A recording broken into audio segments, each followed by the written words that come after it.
오늘 이 시간 우리가 읽은 이 본문의 말씀을 통해서 우리가 지금 알곡과 가라지의 비유를 묵상한 때라는 제목으로 하나님 말씀을 전하도록 하겠습니다. 세상은 언제나 비율 혹은 보이는 규모를 따집니다. 얼마나 많은 사람이 모였는지 아니면 얼마나 큰 성과와 또한 그 가운데 결실을 거두었는지 그리고 또한 얼마나 어떤 누군가가 영향력이 있는지에 대해서 말합니다. 그것들로 우리는 성공과 실패를 판단하고 나누기를 합니다. 그런데 교회도 요즘 시대에 이러한 세상의 시각을 가지고 있다는 것을 아십니까? 보통 우리가 말할 때 우리 교회는 몇 명이나 출석하는지, 그리고 몇 명이 세가족으로 등록했는지, 그리고 나아가 우리 교회의 재정 규모나 헌금 규모는 어느 정도가 되는지, 그러한 것들을 숫자나 비율로 가늠하고 이야기하며 때로는 서로들 자랑하는 자리에 있기도 합니다. 그러나 하나님 되시는 우리 주님께서는 오늘 본문에서 전혀 다른 관점을 가지고서 우리에게 보여주시는데 그 내용이 즉슨 바로 비율이나 규모가 아니라 바로 참됨을 말씀해 주시고 계십니다. 마태복음 13장 이 알곡과 가라지의 비유는 교회와 세상이요 그리고 마지막 심판의 때를 기다리고 소망하는 가운데 바라보는 우리의 눈을 교정해 주시는 예수님의 가르침이기도 합니다. 오늘 우리가 이 말씀을 통해서 지금 시대를 살아가는 가운데 우리 자신의 신앙을 점검하기도 하고 그 가운데 마지막 날을 온전히 준비할 수 있는 삶으로 나아가는 지혜가 함께하는 시간 될 수 있기를 주님의 이름으로 축원합니다. 오늘 말씀 가운데 내용을 보았을 때 먼저 오늘 말씀 속에서 바로 이 알곡과 가라지가 공존하는 내용을 보게 됩니다. 오늘 말씀에 이 주어진 바 내용의 핵심이 바로 무엇입니까? 실제 씨를 뿌렸는데 거기에 어때요? 원수가 와서 곡식 가운데에 가라지를 덧뿌리고 감으로 말미암아 실제적으로는 알곡과 가라지가 함께 이렇게 어우러진 모습이 나타나게 되었다는 겁니다. 실제로 좋은 씨를 뿌리신 우리의 주님, 바로 우리 하나님이 계십니다. 그러므로 오늘 24절 말씀 우리가 읽은 앞쪽의 말씀 내용에도 보면 천국은 어떻다고 그럽니까? 좋은 씨를 제밭에 뿌린 사람과 같다라고 말씀하여 주고 계십니다. 우리가 하나님 나라를 생각할 때 늘 좋은 일, 선한 일을 시작하시고 그 일을 끝까지 굳건하게 하시며 이루시는 하나님을 만나게 되죠. 그러므로 하나님께서는 언제나 좋은 일을 시작하시는 하나님이시며 그런 가운데 그 내용이 오늘 이 좋은 씨로 나타나 있다는 것입니다. 그러므로 하나님께서 이 말씀을 통하여 성도들, 즉 믿음의 사람들을 새롭게 하시고 그 가운데 세상 가운데 하나님의 나라를 이루어 가시는 그 일들을 하나님 계신 바로 성경을 통하여 우리가 만나게 된다는 것입니다. 하나님께서 하시는 일은 어때요? 언제나 선합니다. 그리고 제일 중요한 것, 우리는 불완전하지만 하나님은 완전하시다라는 거예요. 그러므로 우리 신앙의 출발도 마찬가지로 하나님으로부터 시작된 것을 인지하고 인식할 수 있어야 합니다. 우리는 흔히 가지는 마음이 어떠합니까? 내가 언제 어떤 계기를 통하여 신앙생활을 시작했는데 그것조차도 우리는 말할 때 혹은 또한 어떤 일들도 말을 할 때 하나님으로부터 온 은혜의 선물인 믿음조차도 예배 생활조차도 다 내가 택하여 온 것처럼 말하는 경우들을 가장 많이 보게 되는 거예요. 근데 중요한 것은 이치적으로 이해할 때는 가장 쉽게 이해가 되긴 합니다. 왜냐하면 내 다리를 가지고 내 생각을 가지고 내 의사에 따라서 교회에 나와서 예배를 드리니까 당연히 내가 선택한 것으로 여겨지는 건 마찬가지로 다양한 일이겠죠. 근데 이 당연한 일들이 결코 당연함으로 끝나는 것이 아니라 그것은 잘 모르는 일이며 하나님의 말씀인 계시를 전혀 모르는 이들이나 하는 이야기다라는 거예요. 그러므로 사실 오늘 이 말씀을 통해서 하나님을 찾은 것은 바로 하나님께서 먼저 좋은 씨를 뿌려주시사 우리가 나온 바 삶으로 하나님의 은혜를 입고 있다는 것입니다. 그러므로 이 모든 일들의 근거는 바로 무엇이에요? 하나님의 은혜다라는 겁니다. 은혜. 여러분들 은혜하면 그냥 그저 듣기만 해도 좋죠. 은혜하면 그저 한 주간이 기대되고 은혜하면 한 주간 나에게 또한 어떤 은혜를 주실까 기대가 되기도 합니다. 근데 이 은혜 가운데에는 우리가 생각할 때 우리의 생각과는 저마치 멀리 떨어져 있는 뭔가 이야기도 다 하나님의 은혜로 시작되었음을 우리는 기억해야 한다는 거예요. 그러므로 그 가운데 마땅함은 우리의 선한 믿음, 건전한 믿음이 요구되어지고 있다라는 사실이에요. 그러므로 사실 오늘 이 말씀을 통해서 우리가 하나님의 은혜 안에서 알곡과 가라지의 비유가 우리에게 왜 지금 이때가 더욱더 묵상할 때인가를 기억하고 이 비유를 온전히 묵상하고 나아가는 믿음의 사람들이 다 될 수 있기를 간절히 원합니다. 오늘 말씀 가운데 보면 이렇게 알곡과 가라지가 공존해요. 근데 이 공존하게 되어진 이유가 무엇인가 하고 보았더니 이유가 바로 뭐였어요? 원수가 사람들이 잘 때, 여기서 사람들이 잘 때라는 건 사람들이 모를 때, 무의식 중에 뭔가 잘 모르고 있을 때, 분별이 조금 뭔가 모자랄 때, 이럴 때를 얘기하는 거예요. 이때 원수가 와가지고 냅다 그냥 곡식 가운데 뭐를 뿌리고 거예요? 가라지를 뿌리고 가버린 거예요. 그러다 보니까 원수가 뿌린 이 가라지가 볼 때에는 자세히 보지 않으면 어떻습니까? 실제 알곡이 되는 그 모양 가운데에 있는 그 모양이 비슷하게 보인다는. 그래서 이것도 어찌 보면 나중에 분명하게 이제 추수 때가 돼서 드러나기 이전에는 이게 진짜 알곡인지 가라지인지 처음엔 잘 알지 못하는 거예요. 그래서 여기에서 우리가 기억해야 되는 게 바로 뭐냐면 미혹함이 여기 있다는 것을 또한 알게 됩니다. 그러므로 우리가 이 구분이 잘 안 되는 일들. 그런데 어때요? 시간이 지나면서 드러나기 마련이지. 그래서 요즘 시대의 우리들의 모습은 어찌 보면 왜 이렇게 나뉘어질까? 왜 이렇게 분열될까? 왜 이렇게 시끄러울까? 여러 가지를 생각하면 우리의 초점과 우리의 생각을 하나로 맞출 필요가 있어요. 바로 그것이 무엇이겠습니까? 이때 분열된 것 같고 나뉜 것 같지만 이때가 바로 구별될 때임을 기억하는 저와 여러분들이 되기를 간절히 원합니다. 시간이 지날 때 열매를 맺을 때 그 차이는 확연하게 드러날 수밖에 없더라라는 거죠. 밀도 그렇고 벼도 그렇고 어때요? 익으면서 어떻게 됩니까? 고개를 이렇게 숙이죠. 그러면서 결실을 맺게 되잖아요. 근데 가라지는 어때요? 가라지는 당연히 겉보기는 조금 멀쩡해 보이는 것 같지만 속은 비어 있으니까 어때요? 고개를 숙이는 게 아니라 뻗어시 그냥 서 있기만 하죠. 그러다 보니까 나중에도 보면 혹시 이게 알곡이 됐는지 가라지가 되었는지 확연히 알게 된다는 겁니다. 그런데 이것이 교회 안에 어찌 보면 요즘 시대의 현실을 보여주고 있더라라는 거예요. 우리가 흔히 말할 때 교회에 나와 예배를 드리고 있는 사람들 흔히 총칭해서 우리가 말할 때 뭐라면 성도님이라고 말하죠. 하지만 하나님의 말씀을 통해 볼 때 이 성도라는 이름은 실제 거룩한 이들의 모임으로서 실제 그 이름은 아무나에게 불려지는 이름은 아니더라라는 거예요. 그러므로 성도라는 이름의 의미는 거룩한 사람들의 모임으로서 거룩한 이름이기도 하지만 중요한 것은 그 성도라는 이름의 그 무게감은 대단하다는 것을 우리가 기억해야 합니다. 그럼에도 불구하고 쉽게 우리가 편하게 성도님들 이렇게 이야기하는 것은 어찌 보면 요즘 시대 하나의 현실의 모습이 그러하기 때문인 건데 그럼에도 불구하고 우리가 이 안에서 분별할 수 있기를 간절히 원합니다. 예배에 나왔다고 해서 교회에 다닌다고 해서 모두가 다 하나님 보시기에 알곡은 아니더라라는 거죠. 그러므로 우리가 바라볼 때 참된 믿음으로 서 있는 사람이 있을 수도 있고 어떤 사람들은 그냥 믿음의 껍데기만 가지고 나와 있는 사람들이 있을 수도 있다는 겁니다. 그러므로 실제적으로 겉으로 볼 때는 다 똑같아 보이죠. 다 정상적으로 보이죠. 실제로 하지만 중요한 것은 추수의 때가 됐을 때에는 분명하고도 확연하게 알곡인지 가라지인지 열매로 구분하게 되어지더라라는 겁니다. 그런데 이 공존하게 되어지는 알곡과 가라지의 공존에는 하나의 신비가 숨겨져 있습니다. 종들이 주인에게 물었을 때 어떻게 말합니까? 가라지가 어떻게 생겼습니까? 라고 질문하죠. 먼저는 그때 주인이 거기서 설명해 줬잖아요. 그리고 났더니 하는 이야기가 뭐라 그럽니까? 우리가 가서 그럼 이걸 뽑아버릴까요? 사람 심리가 그렇잖아요. 우리가 일반적으로 농사 지을 때도 어때요? 잡풀이 났거나 잡초가 나면 잡초를 좀 뽑아줘야지만이 뭔가가 되잖아요. 그죠? 근데 그것이 너무 많으면 다 뽑기도 쉽지가 않고 또 실제로도 보면 우리가 어때요? 그 잡초를 뽑는다라고 할 때 특히나 벼농사 짓는 분들은 잘 알 거예요. 피를 뽑는다고 뽑았다가 잘못 뽑아가지고 벼를 뽑는 사람들도 있더라고요. 그 이야기를 오늘 하고 계시는 겁니다.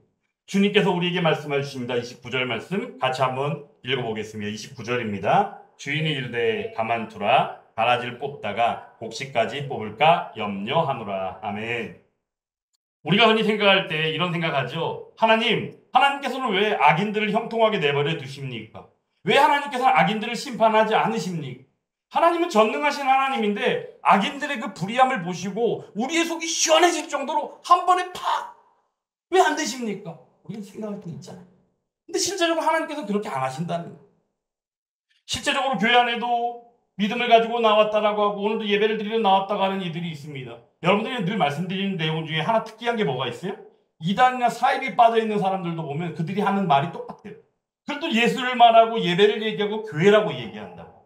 똑같이 이야기하고 똑같이 예배를 드린다고 말하지만 그들이 드리는 예배는 하나님께 드리는 예배가 아닌 것을 우리가 알잖아요. 마찬가지로 그러하더라는 겁니다.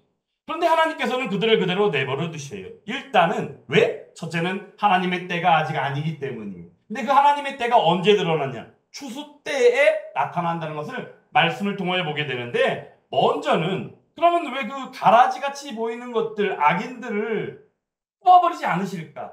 이유는 간단합니다. 알고까지 상할까 염려하시기 때문이더라라는 거예요. 그러므로 사랑하는 여러분 이 시간 이 자리에서 이 순간 바로 기억할 수 있기를 간절히 원합니다. 자신의 백성을 끝까지 지키시고 보호하시는 우리의 하나님이 계신다는 거예요. 왜 그렇다고요? 우리를 사랑하시니까. 알곡된 신자가 있다면 그들을 사랑하시기 때문에 하나님께서는 가라지같이 보이는 악인들이 있다 할지라도 그들을 뽑아내버리지 말라라고 말씀하고 계신다는 거예요. 그러므로 사랑하는 여러분, 오늘 우리가 이 시간 종말의 심판 그때 가운데 바라보고 이 시간 오늘 이 말씀을 묵상하는 가운데 구별됨으로 나아가는 저와 여러분들이 다 되기를 간절히 원합니다. 예수님께서 앞서 말씀하신 이 내용들을 제자들이 나와 설명해달라고 말씀하니까 예수님께서 이 씨 뿌리는 그 알곡과 가라지 비유에 대하여 말씀해 주시는 것을 보게 되죠. 이게 오늘 본문의 내용입니다. 근데 그 본문의 내용 가운데 핵심이 되는 건 바로 뭐냐? 추수 때까지 기다리라는 거예요. 사랑하는 여러분, 이 시간 온전히 지금이 알곡과 가라지의 비유를 묵상할 때이지만 이 말씀을 묵상하고 더욱더 깨어 분별하는 가운데 나아가지만 그 가운데 인내함으로 추수 때까지 기다리며 나아가는 저와 여러분들이 될 수 있기를 간절히 원합니다. 하나님 이 말씀은 어찌 보면 우리의 속이 어찌 보면 속 시원한 이야기는 아닐 수 있어요. 그럼에도 불구하고 기대가 되고 소망이 되는 말씀이더라라는 겁니다. 한없이 끝없이 그때도 알지도 못하고 그때가 있는지도 우리가 전혀 막막하다면 우리의 마음은 한없이 힘들 수밖에 없겠죠. 어떤 사람들이 선하게 믿음으로만 바라보고 살아가는 사람들은 더할 수밖에 없어요. 그래서 이를 두고 우리는 뭐라 그럽니까? 의인의 고난이라고 표현하기도 합니다. 고난이 없는 사람은 어찌 보면 살아있는 것과 살아있지 않을 수도 않는 것 같은 생각이 들 수도 있더라라는 거죠. 어찌되었건 추수는 다가오는 줄 믿습니다. 그러므로 그때까지 우리가 바라보고 천사들이 와서 가라지를 먼저 거두어 불사르고 그리고 알곡은 곳간에 들여 보관하는 그 은혜의 역사의 그 순간까지 인내함으로 기다리며 나아가는 저와 여러분들이 되기를 간절히 원합니다. 지금 이 시대 가운데 우리는 흔히 눈에 보여지는 뭔가를 기대하고 말하죠. 우리가 볼 때 교회 안에는 알곡들이 몇 명이나 있을까? 가라지는 누가 가라질까? 혹이 이런 생각할 때가 있습니다. 근데 그런 생각할 때 차라리 그 시간에 어떤 거? 나 자신의 믿음을 점검하는 시간을 갖는 것이 더욱 유익하더라라는 겁니다. 그러므로 우리는 기다려야 하는 것이에요. 뭐를요? 추수의 때, 마지막 때, 하나님 대신 우리 예수님이 이 땅에 재림하실 때를 말입니다. 예수님께서 오늘 이 비유의 뜻을 이해하지 못하고 예수님께 질문하는 제자들을 향하여 친히 설명해 주시는데 그 내용들에 대한 소개는 간단합니다. 말씀에도 나와 있잖아요. 27절부터 40절 말씀까지 같이 한번 다시 읽어보겠습니다. 예수 대답하여 이르시되 좋은 씨를 뿌리는 이는 인자요. 38절인데 37절부터 40절까지입니다. 대답하여 이르시되 좋은 씨를 뿌리는 이는 인자요. 밭은 세상이요. 좋은 씨는 천국의 아들들이요. 가라지는 악한 자의 아들들이요. 가라지를 뿌린 원수는 마귀요. 추수 때는 세상 끝이요. 추수꾼은 천사들이니 그런즉 가라지를 거두어 불에 사르는 것 같이 세상 끝에도 그러하리라. 아멘. 비유를 들어오셨다 예수님께 다 설명해 주시니까 그냥 이해는 간단하죠. 그냥 나온 바 똑같습니다. 좋은 씨를 뿌리는 분은 바로 우리 하나님이시죠. 그리고 또 밭은 세상이에요. 좋은 씨는 천국의 아들, 가라지는 악한 자의 아들이. 그리고 가라지를 뿌린 원수는 누구예요? 마귀 새끼예요. 추수 때는 세상 끝, 예수님 재림하시는 때. 그리고 추수꾼은 바로 누구의 천사들이. 근데 추수꾼이 천사들이라고 말하지만 실제적으로는 어때요? 하나님의 이 일을 하는 모든 이들이 다 추수꾼이 될 수 있다는 거예요. 그러므로 우리가 그 세상 끝 종말의 때 가운데에 그날을 기대하고 온전히 인내함으로 나아가는 저와 여러분들이 될 수 있기를 간절히 원합니다. 지금 이 시대는 어떤 시대예요? 혼재의 시대입니다. 섞여 있는 시대예요. 알곡도 있고 가라지도 있어요. 어쩔 수 없는 거예요. 그래서 답답하기도 하고 불안할 수도 있어요. 하지만 중요한 것은 완전한 구별의 날이 있는 마지막 날 추수의 때가 분명히 온다는 것을 믿음으로 오늘도 힘을 내어 나아가는 저와 여러분들이 되기를 간절히 원합니다. 그러므로 오늘 주시는 말씀에 핵심적인 영적인 교훈이 있다면 첫 번째는 외형적인 거 의지하지 말라는 거예요.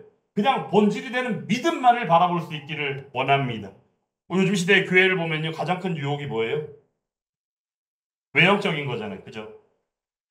저는 말의 의미를 볼 때는요, 뭐 자라가는 거나 성장하는 거나 부흥하는 거나 겉으로 볼 때는 똑같은 말처럼 여겨지죠. 근데 성경에서는 분명히 부흥이라는 표현을 쓰지 않고 분명히 자라감에 대해서 말씀합니다. 그래서 저는 솔직히 교회가 자라가는 것을 더욱더 추구하는 사람입니다. 그러면 성장하는 것과 자라가는 것이 다름이 뭐냐? 맞습니다. 그럼에도 불구하고 요즘 시대에 성장이라는 표현을 쓰는 이들 치고 거의 대부분의 사람들이 양적으로 눈에 보여지는 것들에 치중하고 말하는 경우들을 많이 보게 되더라라는 겁니다. 그러므로 교회는 자라가는 것임을 믿으며 나아가는 저와 여러분들이 되기를 원합니다. 우리는 어때요? 예수를 닮아가며 자라가는 거예요. 그렇게 살아가는 바 교회가 바로 그러하다라는 거죠. 하나님께서는 숫자를 보시는 것이 아니라 알곡이냐 아니냐를 보시는데 그것조차도 추수 때까지 기다리게 하시는 끝까지 우리를 지키시는 하나님이더라라는 거죠. 19세기 영국에는요, 유명한 여러분들 이름 많이 들어보셨을 거예요. 찰스 스펄저 목사님이 계셨습니다. 사실 이분은 침례교 목사님이긴 한데 그럼에도 불구하고 이분은 어떤 얘기를 했냐면요, 교회가 성장하는 것보다는 성도의 참된 믿음에 대하여 강조하고 중요시 생각했던 목사님이에요. 그래서 이분은 이렇게 말했습니다.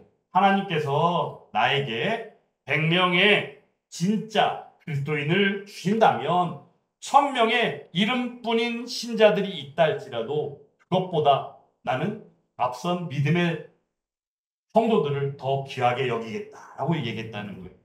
여기서 우리가 볼 수 있죠. 여러분들 100명이 좋습니까? 1000명이 좋습니까? 바보가 아닌 이상 어느 누구든지 기왕이면 많은 숫자를 원하겠죠. 특히 예수 함께 교회도 100명의 성도보다는 1000명의 성도가 있기를 원하는 그런 교회일 수 있겠죠. 근데 실제 교회는 그러면 안 된다는 거예요. 왜냐하면 1000명의 숫자라고 해서 그들이 믿음이 뭐 이렇게 저렇게 가라지 같은 믿음을 갖고 있는 사람들이다라는 얘기는 아니겠지만 우리가 그걸 이렇게 판단할 수는 없어요. 그럼에도 불구하고 숫자나 비율적으로 규모적으로를 이야기하는 것이 아니더라라는 겁니다. 요즘 시대에 부흥하는 교회, 부흥에 대해서도 다시금 이야기합니다. 부흥으로 돌아가자, 부흥을 회복하자. 근데 여러분들 부흥의 의미가 무엇인지 아십니까? 부흥하면 뭔가 활활 타올라서 뭔가 대단하게 커지는 뭔가를 느끼잖아요. 맞습니다. 성령 하나님의 능력이 그러합니다. 그런데 중요한 것은 부흥의 참 의미는 무엇이냐면 모든 것들이 다 예수 그리스도 안으로 회복되어지는 것이 부흥임을 믿으시기 바랍니다. 예수 안에서 회복되는 거예요. 그러므로 이러한 사실들 우리가 기억할 때 우리가 매우 중요하게 생각할 수 있는 기독교 고전이 하나 있는데 책 제목이 뭐냐면 매튜 미드가 쓴 바로 유사 그리스도인이라는 책입니다. 그 책에 근데 보면 표지에 뭐라 써있는지 아십니까? 표지 내용을 읽어드리면 이렇습니다. 거의 그리스도인이 될 뻔한 사람이라고 써있어요. 이 책에는 보면은요, 여러 가지 다양한 신앙의 진보들을 소개하고 있습니다. 거기에는 보면 예배, 성경 공부, 기도, 교회 섬김, 헌신, 여러 가지 내용들이 다 나와 있어요. 우리가 성경 말씀으로 볼 때 복음서에도 그런 내용이 나와 있지 않습니까? 주여 주여 하면서 귀신을 쫓아내기도 하고 사람들을 고치기도 하고 뭐 했다라고 그랬는데 막상 주님 앞에 나왔을 때 주님께서 뭐라고 그러셨어요? 나는 너희를 모른다라고 얘기하셨어요.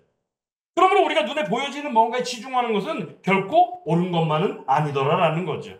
그래서 거의 그리스도인이 될 뻔한 사람이라는 이 책 표지가 있는 유사 그리스도인이라는 책 안의 내용 가운데에는 어떤 내용의 전개가 적용할 것으로 권면하게 하느냐? 바로 자신의 믿음을 시험하고 확증하는 것으로 적용하라라고 말씀하고 있다는 겁니다.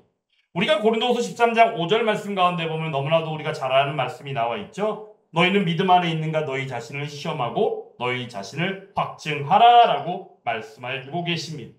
이 시대의 교회가 그러하다는 겁니다. 실제 지금 우리 때가 바로 이때가 어느 때예요? 알곡과 가라지의 비유를 묵상할 때라는 제목으로 말씀을 전하고 있잖아요. 묵상할 때입니다. 알곡과 가라지의 비유를. 이유는 바로 뭡니까? 분별할 때가 지금이기 때문입니다. 하나님께서는 무엇을 찾으세요? 눈에 보이는 무엇인가를 원하는 것이 아니라 참된 믿음의 소유자를 기대하고 계신다는 거예요. 그러므로 사랑하는 여러분, 이 시간 온전히 우리의 믿음을 시험하고 확증하는 가운데 분별함으로 나아가는 저와 여러분들이 또한 다 될 수 있기를 간절히 원합니다. 그때 우리는 성급한 판단에 대하여 경계할 필요가 있습니다. 우리는 흔히 사람인지는 어떤 생각을 합니까? 판단하기를 참 좋아한다는 거예요. 어떤 이들을 보면 야, 그 권사님 참 믿음 좋더라 이런 얘기를 하거나, 또 어떤 이들을 보면 그 권사님은 믿음이 좋은데 그 아들은 믿음하고 전혀 상관없어 막 이러면서 판단하기를 참 잘한다는 거예요. 근데 성경에서는 그것을 어떻게 하라고 그래요? 권면하는 게 아니라 경계하라라고 말씀하여 주십니다. 이유는 바로 뭡니까? 우리는 누구예요? 심판자가 아니라 증인이기 때문입니다. 우리에게 심판자는 유일하게 누구세요? 우리의 하나님 외에는 없습니다. 때로는 알곡으로 보이던 이가 무너질 때가 있고, 가라지처럼 보이던 이가 어떻게 해요? 회개함으로 나와 진짜 알곡이 될 수도 있다는 겁니다. 그러므로 우리는 어떻게 됩니까? 끝까지 기다려야 될 줄 믿습니다. 고대 교부 중에 보면은 여러분, 아우구스티누스, 즉 어거스틴이라는 분이 있습니다. 이분이 한 이야기 중에 우리가 늘 고심하는 이야기를 딱 한 문장으로 소개한 내용이 있습니다. 우리가 먼저 고심하는 내용이 있다면 바로 이런 겁니다. 어떤 이는 교회에 다니는데도 불구하고 저 사람이 믿음 생활하는 사람이 맞는가 싶을 정도로 표정이나 하는 행동이나 여러 가지 삶을 보면 전혀 믿음하고 상관없어 보이는 거예요. 그러면 우리가 이야기하죠. 아니 뭐 저런 사람이 뭐 믿음 생활하고 교회를 다닌다고 그래. 이렇게 말할 때가 있다는 거예요. 그런데 어떤 이는 보면 그냥 보는 것만으로도 와. 그래서 우리가 흔히 보면 이럴 때 있잖아요. 뭐 교회 오빠라는 표현. 교회 오빠가 왜 나왔어요? 보기에 자상해 보이고 선하고 순하고 왠지 모르게 믿음이 있는 사람 같이 보이는, 그냥 우리가 흔히 교회 오빠라고. 진짜 교회 오빠가 아닌데도 불구하고 교회 오빠처럼 보이는 사람들이 있다는 거예요. 근데 실제적으로 그런 이들에게 물어보면 교회에도 가본 적이 없거나 하나님 믿지도 않는 사람들일 수도 있다는 겁니다. 이러한 우리가 보는 현실의 삶 가운데의 모습들을 어거스틴이 한 말은 이렇게 얘기했습니다. 하나님의 은밀한 예정에 의해 그 안에 많은 늑대가 있고 그 밖에 많은 양들이 있더라라고 말했다는 거예요. 여기서 말하는 그 안과 그 밖은 어딜까요? 교회고 세상을 얘기하는. 교회에 많은 늑대가 있다는 겁니다. 말이 됩니까? 근데 우리가 보는 현실의 모습이 있다는 겁니다. 밖에 세상에 오히려 많은 양들이 있답니다. 가능한 일입니까? 근데 우리가 느끼는 일들일 수도 있다는 거예요. 근데 이 모든 일들이 무엇이다? 하나님의 은밀한 예정에 의해. 말을 바꾸면 하나님의 전적인 주권하심 가운데라는 말로 우리가 바꿀 수 있다는 겁니다. 사랑하는 여러분, 하나님의 주권하심을 뛰어넘는 우리들 스스로의 판단은 결코 옳지 않음을 믿으시기 바랍니다. 그러므로 우리는 온전히 깨어 있어야 합니다. 그리고는 나아가 기다릴 줄 아는 인내가 필요하다는 겁니다. 그러므로 지금은 우리에게 준비할 때인 줄 믿습니다. 무엇을 준비할 때입니까? 알곡과 가라지가 구별되어지는 추수의 때를 준비하는 때입니다. 이유는 무엇입니까? 끝은 확실하기 때문입니다. 마지막 날, 마지막 때, 여호와의 날, 여호와의 때, 우리 하나님 대신 예수님이 이 땅에 다시 재림하신 그날은 분명히 다가올 줄 믿습니다. 그러므로 우리가 생각할 때 지금은 현재 혼재의 시대일 수 있겠지만 마지막 날에 분명히 갈라지고 나타나는 그 일 속에서 지금 당장 이 시간 우리가 해야 될 일은 바로 내가 알곡인가를 점검하는, 우리 자신의 믿음을 시험하고 확증하는 시간이 필요할 때인 줄 믿습니다.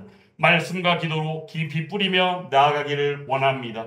성령의 열매를 맺는 것에 사모하는 마음이 있기를 원합니다. 그리고 끝까지 믿음을 지키며 나아갈 수 있기를 간절히 원합니다. 바로 그가 누굽니까? 알곡이더라라는 겁니다. 마태복음 24장 13절 말씀에 이렇게 말씀합니다. 그리고 끝까지 견디는 자는 구원을 얻으리라라고 말씀합니다. 끝까지 견디는 자, 바로 그가 저와 여러분들이 될 수 있기를 간절히 원합니다. 지금은 알곡과 가라지가 함께 섞여 있는 시대라 그랬죠? 그게 세상에서도 마찬가지면 교회 안에도 그럴 수 있다고 말씀드렸습니다. 그래서 우리는 혼란스럽고 마음이 아플 때가 정말 많습니다. 근데 중요한 것은 바로 무엇입니까?